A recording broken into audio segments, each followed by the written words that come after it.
तो वहीं सदन की कार्यवाही के बाद कांग्रेस विधायक किरण चौधरी ने जनता टीवी से खास बातचीत की। हरियाणा विधानसभा के शीतकालीन सत्र की कार्यवाही अनिश्चितकाल के लिए स्थगित हुई है और मेरे साथ बातचीत करने के लिए कांग्रेस की विधायक और पूर्व मंत्री किरण चौधरी हैं।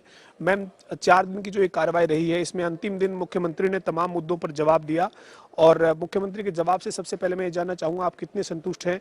खासतौर पर वो नौकरियों में जो भर्ती में जो धांधली का आपका आरोप था या फिर किसानों के मसले पर जो आपकी मांग थी, MSP पर जो है वो प्रस्ताव भेजने की, इन तमाम मांगों पर जो आपका जवाब था उससे कितना संतुष्ट हैं आप?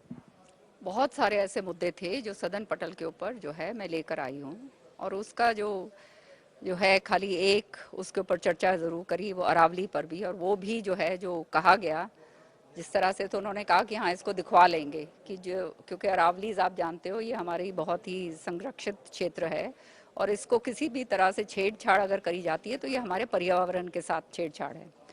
आज मैंने ये मुद्दा उठाया विधानसभा में कि जो पिछली बार ये 3 काले कानून तो विड्रॉ हो गए हैं, जो चौथा काला कानून हरियाणा सरकार लेकर आई थी जमीन अधिग्रहण का किसानों के विरुद्ध में, जिसको अभी माननीय गवर्नर साहब ने रजामंदी नहीं दी है, तो मैंने अच्छा होगा जनहित है लैंड की, उनके हित में ये सबको इफेक्ट करता है। आप इसको जो है बिल जो अब नहीं बना है, इसका अभी स्वीकृति नहीं मिली है, तो विधानसभा जो है उसको विड्रॉ कर लो। जो अगर गलती एक बारी करी जाती है तो वो गलती का सुधार भी हो सकता है, और खास तौर से जब 3 काले कानून वापस कर लिए हैं तो ये चौथा काला कानून जो हरियाणा असेंबली ने पास करा था उसकी जो है कलंक हम क्यों अपने सिर पर लें।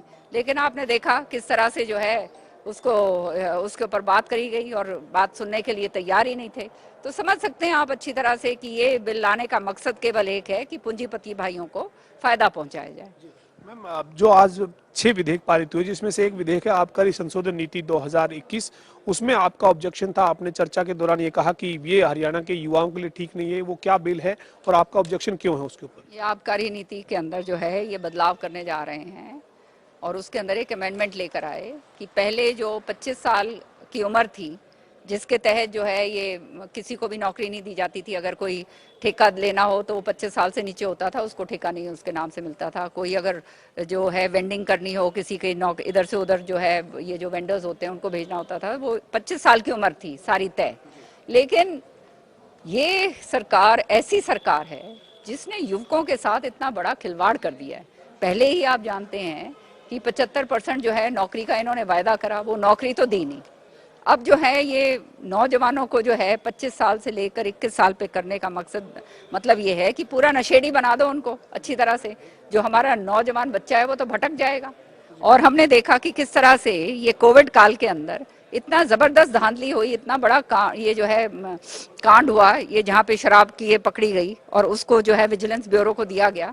आज तक जो है विजिलेंस ब्यूरो ने उसके ऊपर क्या कार्रवाई करी, क्या हुआ, कौन उसके कर्णधार थे, क्या बात थी, उसका कुछ नहीं हमारे को पता चला।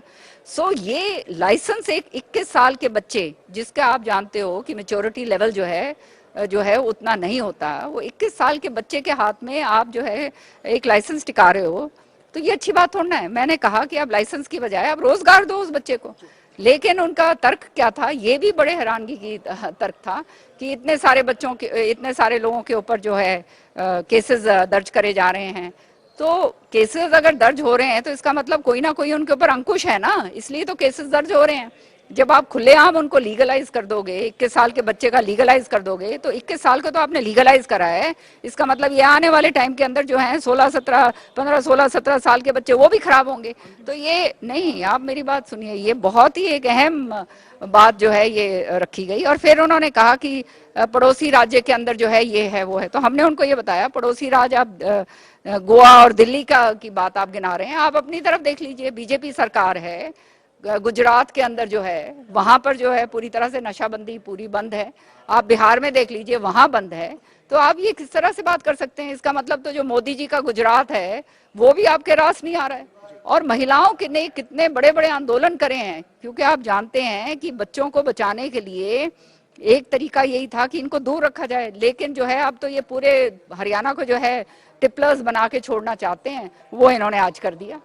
आप 4 दिन के सेशन को एक अंतिम सवाल है कि किस रूप में देखते हैं आप?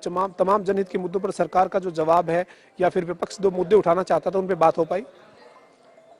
ये बात मैं ज़रूर कहूँगी। हमारे माननीय स्पीकर साहब जो हैं उन्होंने इस बारी पूरा समय दिया विपक्ष को, और जो है काम रोको प्रस्ताव जो हम लेकर आए थे एचपीएससी के इस पे घोटाले के ऊपर, उस पे भी उन्होंने हमारे को समय दिया। तो जो है ये परंपरा जो है स्पीकर साहब ने जो डाली है, और जो ये बिल्स जो हैं पहले आते हैं, और जो बहुत सारी जो हैं अन्य चीज़ें ऐसी स्पीकर साहब ने करी हैं, जो एक नई परंपरा उन्होंने डाली है। मैं उनको मुबारकबाद देती हूँ और धन्यवाद करती हूँ।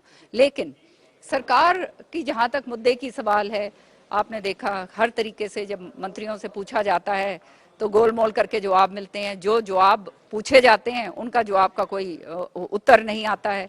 और सदन पटल के ऊपर खुलेआम जो है आपने देखा ही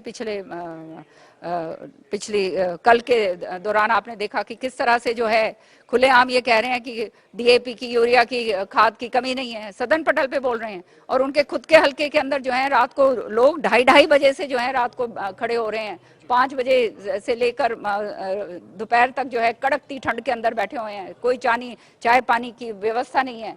तो इस तरह की जब जवाब आते हैं और जो है भ्रमित करने वाले जब जवाब आते हैं, तो इसका मतलब ये है कि ये सरकार जिसका दायित्व सच्चाई बताना और सच्ची बात कहना है, वो खत्म हो चुका है। हमारे साथ कांग्रेस की विधायक और पूर्व मंत्री किरण चौधरी मौजूद थी, जो कह रही हैं कि 4 दिन के सत्र में उनको विधानसभा अध्यक्ष ने पूरा मौका दिया है तमाम मुद्दों को रखने के लिए, लेकिन सरकार और मंत्रियों की तरफ से जो जवाब मिले हैं उससे वो असंतुष्ट है, चूंकि तमाम मामलों पर सरकार ने एक तरीके से गोलमाल जवाब दिया है। वीडियो जर्नलिस्ट विजेंद्र के साथ पवन सिंह और जनता टीवी, चंडीगढ़।